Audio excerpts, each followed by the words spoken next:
Hello lovely students, this is Aadya. Welcome back to the channel. आज हम करेंगे 8th class की एक्सरसाइज 4.2 का क्वेश्चन नंबर 5, जो कि ये भी प्रोबेबिलिटी पर बेस्ड रहेगा। मैं क्वेश्चन को रीड कर रही हूँ, आप ध्यान से सुनेंगे क्वेश्चन क्या कह रहा है और क्या हमें उसमें से निकालना है। If you have a spinning wheel, spinning wheel का मतलब है कि एक घूमने वाला पहिया है विथ 3 ग्रीन सेक्टर्स, उसके अंदर 3 ग्रीन कलर के सेक्टर्स हैं, एक ब्लू सेक्टर है और एक रेड सेक्टर है। तो टोटल हो गए 5 सेक्टर्स। तो पहले हम इसको ड्रॉ कर लेते हैं तो हमें ज़्यादा अच्छे से समझ में आएगा। हम क्वेश्चन नंबर 5 का सॉल्यूशन आपको रिप्रेजेंट कर रहे हैं आपके आगे। मान लीजिए एक व्हील है और इसमें एक ग्रीन सेक्टर है, इस तरह से एक और ग्रीन है, देन एक और ग्रीन है। 3 ग्रीन सेक्टर बोले हैं उन्होंने, एक ब्लू सेक्टर बोला है, ब्लू को बी लिख दिया है, और एक रेड कलर का सेक्टर बोला है, इस तरह से। ठीक है। और what is the probability of getting a green sector? वो हमसे ये कह रहे हैं कि मान लीजिए कि आप इस व्हील को घुमाते हैं तो ग्रीन सेक्टर आने की प्रोबेबिलिटी क्या होगी। जब भी प्रोबेबिलिटी आपको निकालनी है, आपको पहले देखना है कि टोटल आउटकम्स कितने बनेंगे। तो आप यहाँ पे सबसे पहले चेक करिए कि टोटल आउटकम्स कितने हैं। यहाँ पर अगर आपने काउंट किए हो तो टोटल 5 सेक्टर्स हैं, 1 2 3 4 5, तो टोटल आउटकम्स हो गए 5। और इसमें भी आपको ग्रीन कलर, ग्रीन सेक्टर आने की प्रोबेबिलिटी निकालनी है। जैसा कि मैंने आपको बताया था कि प्रोबेबिलिटी को लिखा जाता है P, और आपको ग्रीन कलर चाहिए तो आप ब्रैकेट में लिख देंगे getting a green sector. Probability हमेशा एक चीज की ही निकाली जाती है। ठीक, ग्रीन सेक्टर की आपको प्रोबेबिलिटी निकालनी है। टोटल आउटकम्स हमेशा नीचे आते हैं, और अब आपको चेक ये करना है कि ग्रीन कलर के सेक्टर्स एक्चुअली में है कितने। तो 1 2 3 जितने फेवरेबल आउटकम्स होते हैं, यानी कि जिसकी हमें प्रोबेबिलिटी निकालनी होती है, उसको हम ऊपर लिख देते हैं। तो ये 3/5 हमारी प्रोबेबिलिटी आ गई। नेक्स्ट है, इसी के साथ एक क्वेश्चन अटैच हुआ है, what is the probability of getting a non blue sector. थोड़ा सा ट्विस्टिंग है क्वेश्चन में। जैसे यहाँ पर नॉन ब्लू लिख दिया और बच्चे हो गए कंफ्यूज कि इसमें क्या करना है। देखिए, पहले तो हम लिख लेते हैं P for probability getting a non blue, non blue sector चाहिए आपको।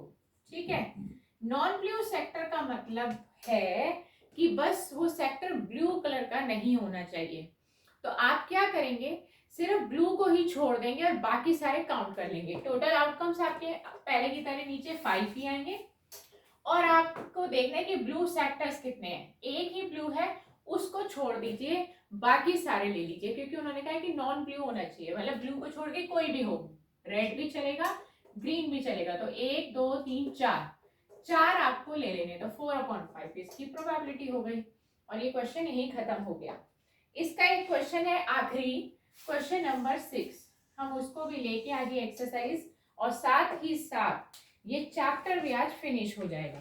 तो इसका आखिरी क्वेश्चन है, find the probabilities of the events given in question number 2। वो कह रहे हैं इसी एक्सरसाइज का जो आपने क्वेश्चन नंबर 2 किया था, जिसमें आपने सिर्फ आउटकम्स की लिस्ट बनाई थी, अब आपको उसके लिए प्रोबेबिलिटीज निकालनी है। तो आप प्रोबेबिलिटीज कैसे निकालेंगे, आप ध्यान से देखिए। हम एक बार फिर से क्वेश्चन को रीड करेंगे कि हमारे को क्वेश्चन में क्या बोला था। हम क्वेश्चन नंबर 6 का सॉल्यूशन कर रहे हैं। देखिए, when a die is thrown, मैं क्वेश्चन नंबर 2 को पढ़ रही हूँ और उसी की हमें प्रोबेबिलिटीज निकालनी है। When a die is thrown, जब डाई का मतलब होता है जो लूडो का डाई होता है, अक्सर बच्चे डाइस बोलते हैं कि लूडो का डाइस। डाइस का मतलब होता है एक से ज्यादा। ठीक है, एक सिंगल होगा तो उसको हम डाई पढ़ते हैं। When a die is thrown, जब एक डाई फेंका जाता है तो टोटल 6 आउटकम्स आते हैं, ये आपको भी पता होगा। हर बच्चे ने लूडो खेली होगी। लूडो के डाई में 6 ही मैक्सिमम डॉट्स होते हैं। तो टोटल आउटकम्स हो गए आपके, हम यहाँ लिख लेते हैं कि टोटल आउटकम्स बन गए 6 ही नंबर होते हैं उसमें। अब इसका फर्स्ट के 2 पार्ट्स हैं, उनकी प्रोबेबिलिटीज निकालनी है, और फिर सेकंड के भी 2 पार्ट्स हैं, उनकी प्रोबेबिलिटीज निकालनी है। हम पढ़ते हैं। पहला था प्राइम नंबर। पहला जो पार्ट है फर्स्ट का ए पार्ट, वो है प्राइम नंबर। अब पहले आप चेक करिए कि प्राइम नंबर कितने होते हैं 1 से 6 में। वैसे तो आपने लिस्ट बनाई थी, तो फिर भी मैं आपको बता देती हूँ कि 1 से लेके 6 तक के नंबर्स में प्राइम नंबर्स होते हैं 2, 3 एंड 5, यानी कि 3 नंबर होते हैं। तो पहले आप यहाँ लिख लीजिए प्राइम नंबर्स कौन कौन से हैं, ताकि आपको कंफ्यूजन ना हो। मैं फिर से लिस्ट बना देती हूँ प्राइम नंबर्स की। प्राइम नंबर्स 1 से लेके 6 में 3 प्राइम नंबर होते हैं, 2, 3 एंड 5। ये 3 ही नंबर होते हैं। मैंने पहले ही बताया था 1 प्राइम नंबर नहीं होता। प्रोबेबिलिटी निकालने के लिए P लिखते हैं, ब्रैकेट में फिर से हम वही लिखेंगे, गेटिंग अ प्राइम नंबर। हमें चाहिए prime number, right. Total outcomes आते हैं नीचे, और फेवरेबल आउटकम्स है 3, तो 3/6 कैंसिलेशन करिए, 3 1 जा 3, 3 2 जा 6, तो आपका आंसर आ गया 1/2। ये हो गया फर्स्ट पार्ट खत्म। बी पार्ट पे चलते हैं। Not a prime number, prime number नहीं होना चाहिए। तो अब प्राइम नंबर नहीं होना चाहिए, तो कौन कौन से प्राइम नंबर नहीं है। नॉट अ प्राइम नंबर की लिस्ट ले लेते हैं। Not a prime number, not a prime number में 1 आ गया, क्योंकि यहाँ पे 1 नहीं था। 2 3 यहाँ आ गए, 4 यहाँ आ जाएगा, और यहाँ पे 6 नहीं था तो 6 यहाँ ले गए। ये 3 नंबर है जो प्राइम नंबर नहीं है, तो इनकी प्रोबेबिलिटी क्या होगी। हम थोड़ा स्पेस दे देते हैं। इनकी प्रोबेबिलिटी क्या होगी, ब्रैकेट में लिखेंगे, getting a non prime number. Non prime number क्या होंगे, देखिए टोटल आउटकम्स हमेशा 6 लेने हैं जब भी एक डाई फेंका जाएगा, और इसके भी नॉट अ प्राइम नंबर में भी 3 फेवरेबल आउटकम्स हैं। कैंसिलेशन करिए, 3 1 जा 3, 3 2 जा 6। मैंने पहले भी बताया था प्रोबेबिलिटी को डेसिमल में कन्वर्ट करने की जरूरत नहीं होती। सेकंड का A part, a number greater than 5। एक नंबर लेना है, अ नंबर ग्रेटर देन 5। 5 से बड़ा नंबर क्या होता है डाई में, 6। तो इसकी प्रोबेबिलिटी क्या बनेगी, P ब्रैकेट में लिखेंगे, getting a number greater than 5। 5 से बड़ा नंबर एक ही है, नीचे लिख देते हैं, एक ही नंबर है 6। तो कई बच्चे गलती कर देते हैं, 6 ही लिखाते हैं। हमें नंबर काउंट करने कितने हैं, तो एक ही नंबर है 6 में से, तो 1/6 प्रोबेबिलिटी हो गई। और इसका आखिरी पार्ट जो कि बी पार्ट है, a number not greater than 5।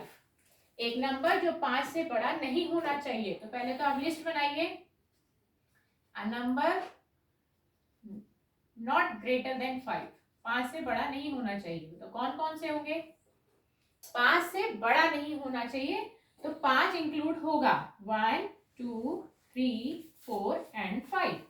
उन्होंने कहा 5 से बड़ा नंबर नहीं होना चाहिए, तो 5 से बड़ा नंबर नहीं होगा, तो उसमें हम 5 ले सकते हैं, 1 से लेके 5, तो टोटल 5 नंबर हो गए। प्रोबेबिलिटी लेते वक्त फिर P लिखेंगे, getting a number not greater than 5।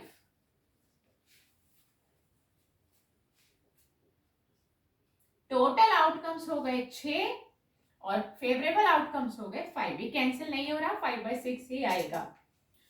तो आज की क्लास में हमने ये क्वेश्चन कर यानी कि क्वेश्चन नंबर 5 और क्वेश्चन नंबर 6 कर इस एक्सरसाइज को भी कंप्लीट कर दिया, और साथ ही साथ डेटा हैंडलिंग का आज ये चैप्टर भी फिनिश हो गया है। आई होप आप सबको ये चैप्टर बहुत अच्छे से समझ में आया होगा। हम नेक्स्ट क्लास में एक नए चैप्टर के साथ आपसे फिर मुलाकात करेंगे। Good bye friends.